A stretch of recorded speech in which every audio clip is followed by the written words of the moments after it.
भक्ति महारानी ने फिर कहा कि अहम भक्ति रीति ख्याता इमौ मे तनयौ मतौ ज्ञान वैराग्य नामानौ कालयो घेन जर्जरौ। महाराज मेरा नाम भक्ति है और ये दोनों मेरे पुत्र हैं। ज्ञान वैराग्य इनके नाम है, लेकिन कलिकाल आने से ये जर्जर अवस्था को प्राप्त हो गए हैं। क्यों? क्योंकि कलयुग में ज्ञान और वैराग्य को कोई जान नहीं रहा। अच्छा। अनेक पंथ चले हुए हैं। ठीक है। अंधविश्वास इतना हो गया, लोगों के पास अपने शास्त्रों को पढ़ने का समय ही नहीं। ठीक है। विधर्मी हो रहे हैं लोग। कब? जब हम अपने शास्त्रों के बारे में जानकारी नहीं करना चाह रहे हैं। भक्ति तो है, जिसने जो कहा हमने कर दिया, लेकिन करना क्या है ये किसी को पता ही नहीं। भोले बाबा पे कुछ भी चढ़ाते हैं, लेकिन पता किसी को नहीं क्यों चढ़ा रहे। किसी ने कह दिया तिल चढ़ाओ, किसी ने कह दिया तेल चढ़ाओ, किसी ने कह दिया मूंग चढ़ाओ, लेकिन पता किसी को नहीं। अपने शास्त्र, यहाँ तक कि आज का समय ऐसा हो गया कि अपने शास्त्र सनातन धर्म के 17-18 पुराण, 4 वेद, 6 शास्त्र, 108 उपनिषद, एक भी पुराण या रामायण इत्यादि बहुत कम लोग ऐसे हैं जिन्होंने अर्थ सहित पूरी पढ़ी हो या अपने घरों में चल रही हो किसी के। ठीक बात है। तो ये ज्ञान का बुढ़ापा ये है कि हम अंधविश्वास के रूप में लोगों के साथ में चले गए। राधा स्वामी, ओम शांति, अन्य जो धर्म चले हुए वो किस कारण से हैं? लेते हमारे उससे हैं, लेकिन अपना पंथ चला लिया। तो ये हो गया ज्ञान का बुढ़ापा। और वैराग्य का बुढ़ापा ये है कि हम सब बात को जान रहे हैं फिर भी हम छोड़ नहीं पा रहे, ये वैराग्य का बुढ़ापा है। क्योंकि प्रथमेन आर्जितम विद्या द्वितीयेन आर्जितम धनम, स्मृति कहती है, तृतीयेन आर्जितम पुण्यम चतुर्थे किम करिष्यति।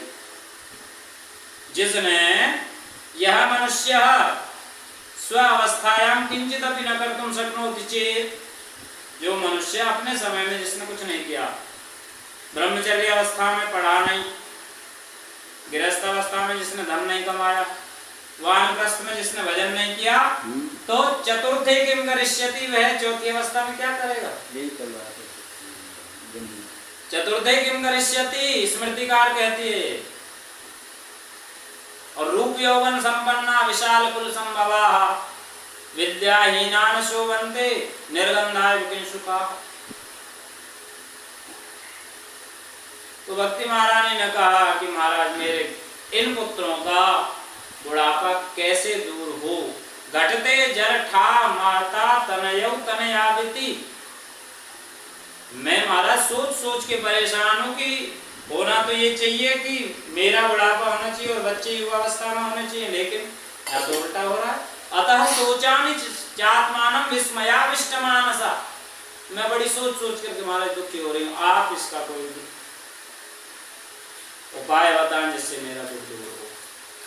तो उनके दुख को दूर करने के लिए महाराज जब मैं इधर उधर गया तो मुझे कोई भी नहीं मिला। फिर मैंने हाहाकारो महान आसीत् तत्रैव विस्मया, वह हाहाकार मच गया जब नारद जी लोगों के पास गए कि महाराज सत्कर्म बताओ।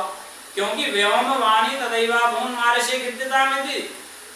आकाशवाणी हुई कि नारद जी सत्कर्म करो, सत्कर्म सूचको नूनम स्मृतो ज्ञान उदय कथम, सत्कर्म करो। अब नारद जी भी बड़े विस्मय हुए कि सत्कर्म क्या है। आकाशवाणी ने गोल मोल बात घुमा दी। अब मैं जिसके पास जाऊं वही, जिनके पास जाऊं महाराज वो तो ये कह रहे हैं कि महाराज जी का भी मौन है।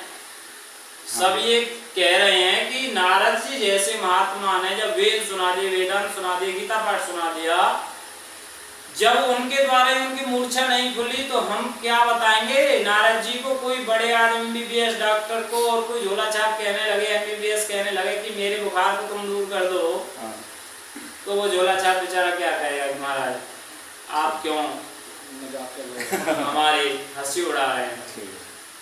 तो संकादिकों से जब ऐसा कहा तो संकादिकों की बड़ी महिमा है।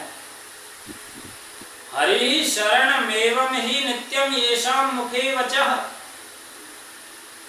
सनकादिक जो हैं ऐसे हैं कि हमेशा हरि शरणम हरि शरणम हरि शरणम ऐसा कहते हैं जब करते हैं। इसका मतलब क्या कि हे भगवान हम आपकी शरण हैं, और इसके प्रभाव से वो पंचहायन संयुक्ता पूर्वी शामक पूर्वजा हमेशा 5 साल के बने रहते हैं, और पूर्व शामक पूर्वजा पूर्वजों के पूर्वज, और उनका कार्य क्या है? कथा मात्र के जीवना है। 4 भाई हैं, एक बैठ जाते हैं कथा सुनाने, 3 बैठ के सुनते हैं, जब वो थक जाते हैं तो दूसरे सुनाते। कथा मात्र के जीवना सनक सनक कुमार वो 4। तो उन्होंने फिर कहा कि नारद जी जो आकाशवाणी ने कहा वो गलत नहीं कहा। वो सत्कर्म क्या है? वो सत्कर्म आप नहीं जानते। वो सत्कर्म है श्रीमद् भागवत कथा। कैसे? बोले कि भागवत कथा भी तो वेदों से ही निकली है। वेदोपनिषदान सारा जाता भागवती कथा। वेदों और उपनिषदों का सार तो श्रीमद् भागवत कथा, उससे इनका दुख दूर कैसे हो जाएगा? तो सनकादिक जी ने महाराज ने कहा कि नारद जी, एक बार जब व्यास जी 17 पुराणों की रचना करने के बाद में दुखी हुए थे, तो आपने भी तो उनको चतुश्लोकी भागवत सुनाई थी और उनका दुख दूर किया था। अतः सोचामि जातमानं विस्मयाविष्टमानसम्, आपने उनका दुख दूर किया और आप ही भूल गए इसको। तो फिर ये निश्चित हुआ कि महाराज सनकादिक महाराज कथा करेंगे, नारद जी सुनेंगे।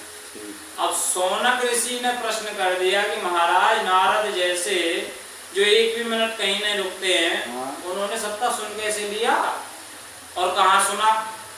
तो उसके लिए फिर जगह निर्धारित हुई। तो इसमें मुख्य बात यह है कि के विशुद्धयन्ति वदन्तु मह्यम, जब इसकी महिमा सुनाई तो महिमा सुन करके भक्ति महारानी और उनके दोनों पुत्र प्रकट हो गए। जैसे ही भक्ति महारानी प्रकट हुई तो वहां संतों में चर्चा होने लगी कि ये भक्ति कहाँ से आ गई, इसने तो किसी से रास्ता भी नहीं मांगा। तो फिर सनकादिक महाराज ने कहा कि ये भक्ति महारानी इस कथा में से ही प्रकट हो गया है। अच्छा, भागवत कथा से ही भक्ति निकलती है, भक्ति प्रकट हुई है। और फिर कहा कि ये भागवत सर्वोपरि क्यों है? तो उस समय फिर सूत जी ने कहा कि यही प्रश्न उद्धव जी ने किया था भगवान से कि तुम तो यास्यसि गोविंद भक्त कार्य में धाय च।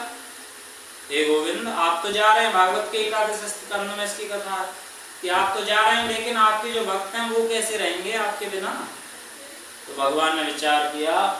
फिर उसके बाद में भगवान ने अपना जो तेज है वही भागवत में समाहित कर दिया, अपनी शक्ति को ही भगवान ने।